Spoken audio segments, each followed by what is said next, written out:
இப்போ என்ன கம்பெனியோட நேம் போர்டு ஏன் மாறிச்சுன்றதான கன்ஃபியூஷன். அது ஏன் மாறிச்சு, எப்படி மாறிச்சுன்றத that explain it to them. கோச்சுக்காத மரகதம். புது கம்பெனி உன் பேர்ல வேண்டாம், காவியா பேர்ல ஆரம்பிக்கலாம்னு சொன்னதே நான் தான்.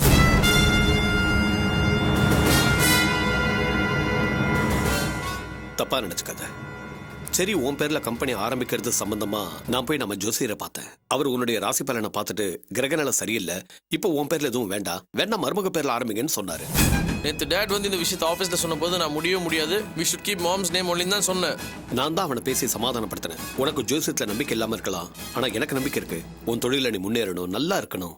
எனக்காகவாது நீ பேரை மாத்தி வைன்னு சொல்லி அவனை வற்புறுத்தி சம்மதிக்க வச்சேன். ஆல்ரெடி காவியா காஸ்மெட்டிக்ஸ்ன்ற பேர் தானே நம்ம ஃப்ரீஸ் பண்ணி வச்சிருந்தோம். அது கொஞ்சம் ட்ரெண்டியா இருக்கட்டுமேனு I said okay for it. இமீடியட்டா இந்த விஷயத்தை நான் உங்ககிட்ட சொல்லணும் தான் நினைச்சேன். But then dad said, இப்போ அந்த விஷயத்தை உங்ககிட்ட சொன்னா நீங்களும் ஏத்துக்க மாட்டீங்க, காவியாவும் ஒத்துக்க மாட்டா. இனாகரேஷனுக்கு அப்புறம் சொல்லலாம், கன்வின்ஸ் பண்ணிக்கலாம்னு டேட் தான் சொன்னாரு. அதான் நானும் விட்டேன். I know you'll get upset, but இந்த அளவுக்கு நீங்க அப்செட் ஆகி இந்த விஷயத்தை நீங்க இவ்வளவு பெரிய இஷ்யூ ஆக்குவீங்கன்னு நான் எதிர்பார்க்கவே இல்லை. இப்போ அது புரிஞ்சுக்கிட்டீங்களா அத்தை? இதுக்கெல்லாம் நான் காரணம் இல்லைன்னு புரிஞ்சுக்கிட்டேம்மா, நல்லாவே புரிஞ்சுக்கிட்டேன். நான் ஏற்கனவே சொன்ன மாதிரி மிச்சம் இருக்கிற என் புருஷனையும் உன் பக்கம் சாச்சிட்டேன்னு ரொம்ப நல்லாவே புரிஞ்சுக்கிட்டேன்.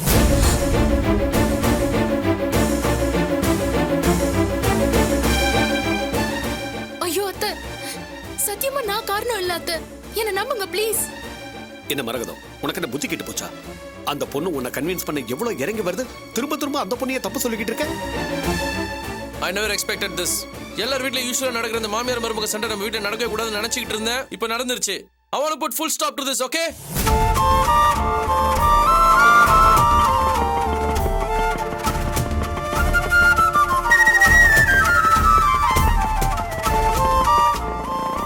சிவகாமி வா.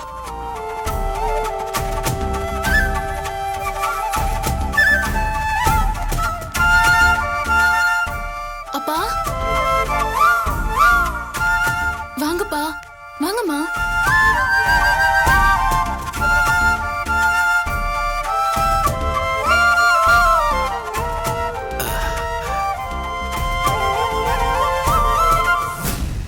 ஏம்மா காவியா, ஏதாவது பிரச்சனையா? இல்லப்பா, ஏன் அப்படி கேக்குறீங்க? இல்லம்மா, அங்க ஃபங்க்ஷன் நடந்துகிட்டு இருக்கு. ஃபங்க்ஷனுக்கு வந்தவங்க பாதி பேர் இன்னும் அங்கேயே இருக்காங்க. பாதி ஃபங்க்ஷன்லயே உங்க மாமியார் திடீர்னு புறப்பட்டு வந்துட்டாங்க. பின்னாடியே நீயும் வந்துட்ட. கொஞ்ச நேரம் பொறுத்து மாப்பிள்ளையும் உங்க மாமனாரும் வந்துட்டாங்க. அதான் என்ன பிரச்சனைன்னு தெரிஞ்சுக்கிட்டு போலான்னு வந்திருக்கோம். நீ ஏதாவது தப்பு பண்ணிட்டியா? ஐயோ இல்லம்மா, அதெல்லாம் ஒண்ணும் இல்ல.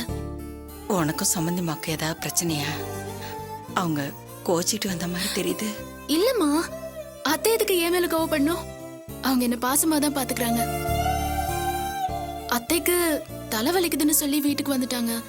நானும் அவங்களுக்கு துணையா இருக்கலாமேன்னு கூட வந்துட்டேன், அவ்வளவுதாம்மா. மரகதம் கேக்குறாங்கல்ல, பதில் சொல்லு.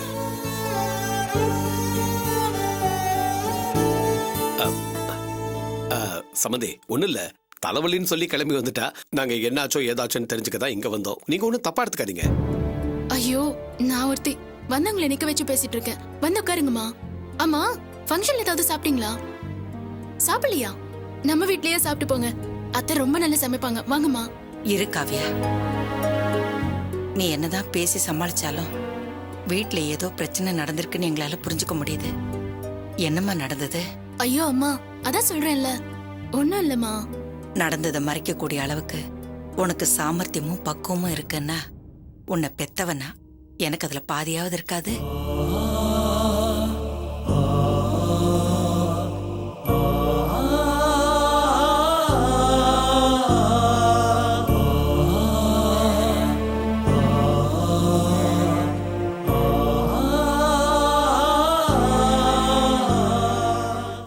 சம்பந்திமா,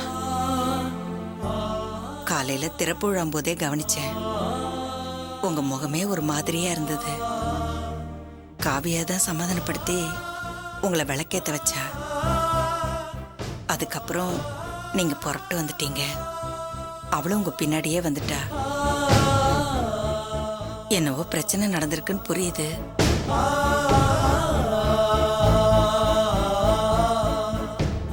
தெரிஞ்சோ தெரியாமலோ காவியா ஏதாவது தப்பு பண்ணியிருந்தான்னா அவளை பெத்தவங்கிற முறையில நான் உங்ககிட்ட மன்னிப்பு கேட்டுக்கிறேன்.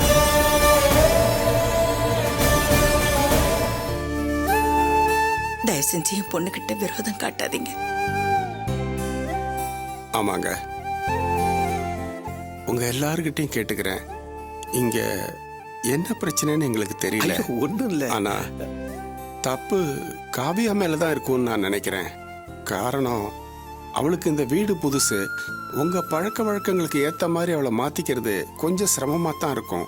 ஆனா போக போக எல்லாம் சரியா போயிடும். தயவு செஞ்சு நீங்க எல்லாரும் அவளை மன்னிச்சிருங்க.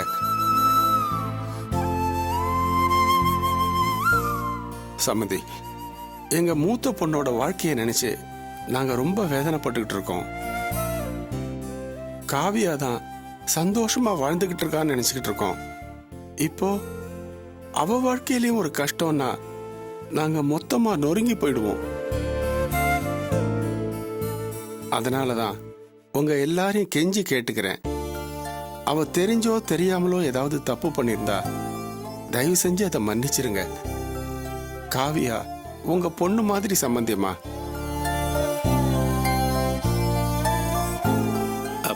சம்மதி, என்ன நீங்க? ஒண்ணும் இல்ல, சின்ன பிரச்சனை தான், நாங்க பேசி சரி பண்ணிடுவோம். இதுக்கு போய் உங்க மனசை கஷ்டப்படுத்திக்கிட்டு பெரிய பெரிய வார்த்தையெல்லாம் பேசிக்கிட்டு இருக்கீங்களே. ஒன்னும் கவலைப்படாதீங்க. நீங்க சொன்னாலும் சொல்லாட்டாலும் காவியா எங்க பொண்ணுதான். போதுமா? காவியா, மாமா, அப்பா அம்மாவுக்கு சாப்பாடு எடுத்தேமா? சரிங்க மாமா. வேண்டாமா சம்மந்தி, நாங்க கிளம்புறோம். காவியாவை நல்லபடியா பாத்துங்க. சரி சம்மதி, வரேன் மாப்பிள்ள. வீட்டுல எதுவும் பிரச்சனை வராம பார்த்து நடந்துக்க. நாளை ஒரு காலத்துல உனக்கு ஒரு கெட்ட பேர் வராம இருக்கணும் இல்லையா? சரிங்கம்மா. வர மாப்பிள்ள. Bye aunty. வராங்க. வரேம்மா.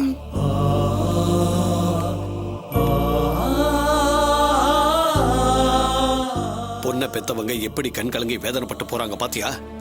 எல்லாம் ஒன்னாலதான். இந்த நிலைமையில கூட காவியா எதுவுமே நடக்காத மாதிரி நடந்துக்கிட்டா. எவ்வளவு நல்ல பொண்ணு. அந்த பொண்ணை போய் குறை சொல்றியே. யாரு இவளா நல்ல பொண்ணு? இவங்க அப்பா அம்மா தப்பெல்லாம் இவன் மேல இல்ல ஏன் மேலன்னு நினைக்கணும்ல. அதுக்காக தான் இவ இப்படி எல்லாம் நடிக்கிறா. Can you stop it, mom? You're so irritating. இது வீடா இல்ல?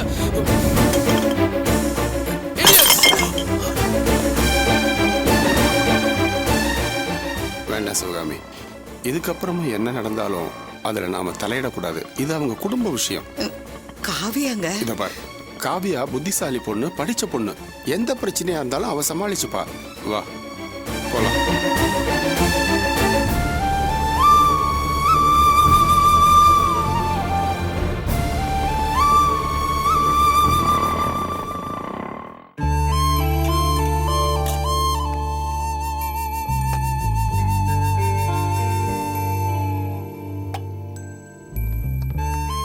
சாப்பிட்டீங்களாடா? சாப்பிட்டேண்ணா.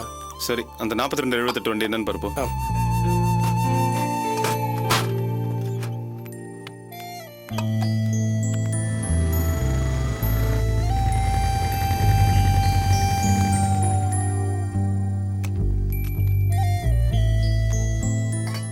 அர்ச்சனா, உங்க அண்ணன் வந்திருக்காரு. மாப்பிள்ள, வாங்க வாங்க.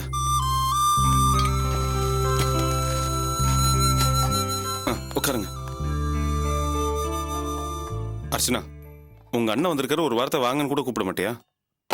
எனக்கு இது அண்ணன்.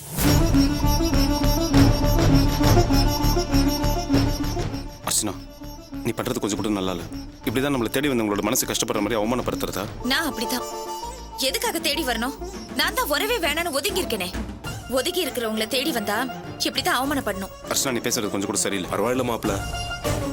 என்னதான் வெறுத்து ஒதுக்குனாலும் என்ன அவமானப்படுத்தினாலும் அவ என் தங்கச்சி இல்ல ஆயிடுமா? மாப்பிள்ள, நான் உங்களை பார்க்கலாம் தான் வந்தேன். என்ன?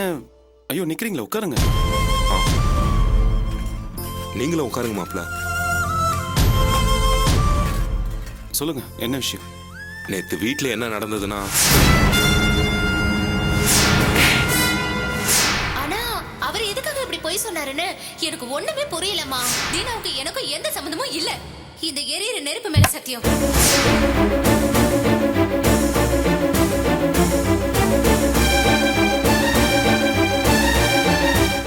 என்னங்க நீங்க இப்படி அவசரப்பட்டீங்களே? நேத்து நான் ஆஸ்பத்திரியில இந்த விஷயத்தை உங்ககிட்ட சொல்லும் போது கூட என்ன சொன்னேன்? இது பொண்ணு சம்மந்தப்பட்ட விஷயம், குடும்ப கௌரவமும் சம்மந்தப்பட்டிருக்கு, கொஞ்சம் பக்குவமா நடந்துக்கோங்கன்னு சொன்னேன்ல. நான் அவ்வளவு தூரம் சொல்லியும் ஒரு வயசு பொண்ணு போய் கை நீட்டி அடிச்சிட்டீங்களே. பின்ன என்ன மாப்பிள, அந்த தினா ஒரு பொறுக்கி கிரிமினல். அவன் மேல இவ ஆசைப்பட்டிருக்கான்னு தெரிஞ்ச உடனே என்னால தாங்க முடியல. அப்பா அம்மா இதை கேட்டு எவ்வளவு துடிச்சு போயிட்டாங்க தெரியுமா? இவளுக்கு மூத்தவளுங்க 2 பேர் இருந்தாங்க. அவங்களால குடும்பத்துக்கு ஒரு கலங்கமும் வரல. இவ இப்படி பண்ணிட்டாலே மாப்பிள. இதை பாருங்க, இந்த மாதிரி நேரத்தில் ஆத்திரப்படுறதுனாலயோ உணர்ச்சி வசப்படுறதுனாலயோ எந்த பிரச்சனையும் தீர்க்க முடியாது. எனக்கும் பிரியாவின் தினாவையும் ஒன்னா பார்க்கும்போது அதிர்ச்சியா தான் இருந்துச்சு.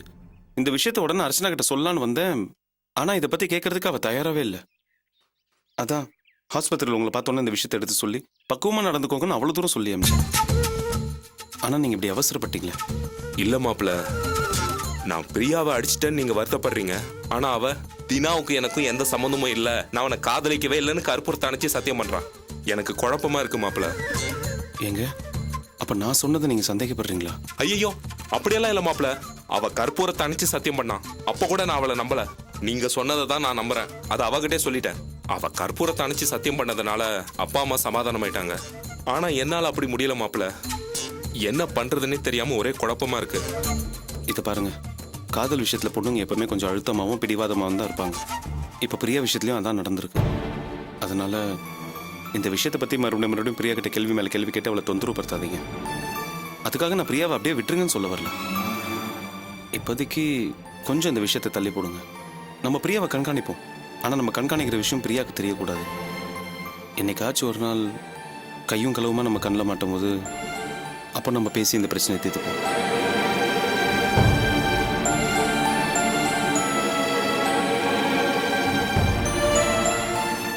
சரிங்க மாப்பிள, நான் வரும்போது குழப்பத்தோடு வந்தேன். நீங்க பேசுனது கேட்ட பிறகுதான் நீங்க சொல்றது சரின்னு படுது. நீங்க சொன்னபடியே செய்யறேன். அப்போ நான் வரேன் மாப்பிள. சரிங்க. அர்ச்சனா, வரேம்மா.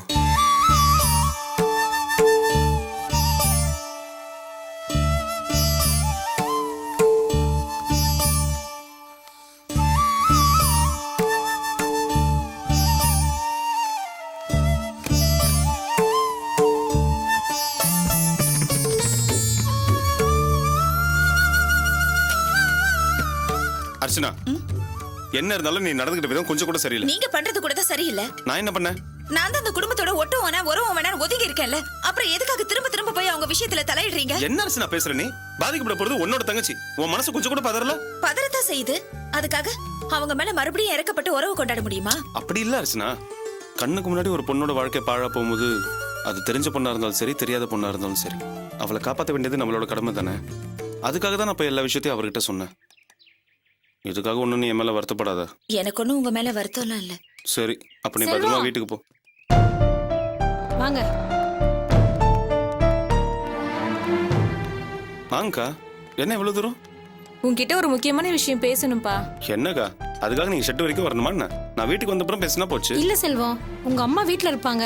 உங்க அம்மாக்கு இந்த விஷயம் தெரியக்கூடாதுன்னு தான் நாங்க உன்னை தேடி ஷெட்டுக்கு வந்தோம்.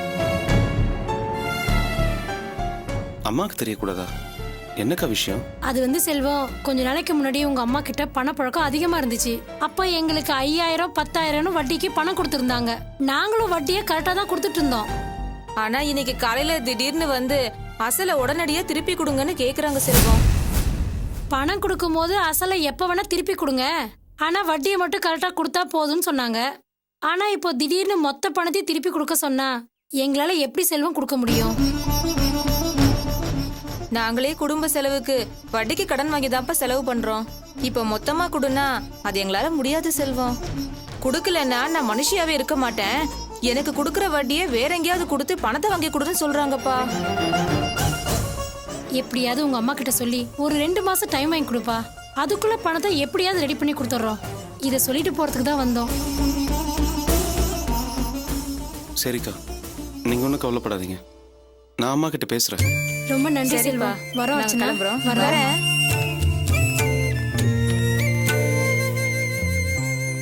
என்ன அர்ச்சனா யோசிக்கிற? எங்க அம்மா கிட்ட நான் இந்த விஷயத்தை பத்தி கேட்க கூடாதுன்னு யோசிக்கிறியா? நான் ஒன்னும் அப்படி யோசிக்கல. இப்ப பணத்துக்கு என்ன தேவை? உங்க அம்மா இவங்களை எதுக்கு போட்டு நெருக்குறாங்க? ஆமால, வாசுவோட ஆஸ்பத்திரி செலவையும் ராஜசேகர் சார் பார்த்து பாருன்னு அவங்க தான் சொன்னாங்க. அப்புறம் எதுக்காக பாவம் இவங்கள போட்டு பணத்துக்கு நெருக்குறாங்க? இப்பதான் அவங்க மாறிட்டாங்க, திருந்திட்டாங்கன்னு நினைச்சிட்டு இருந்தேன். எனக்கு என்னமோ அப்படி தோணல. சரி, நான் வரேன். பத்திரமா போ. ம்.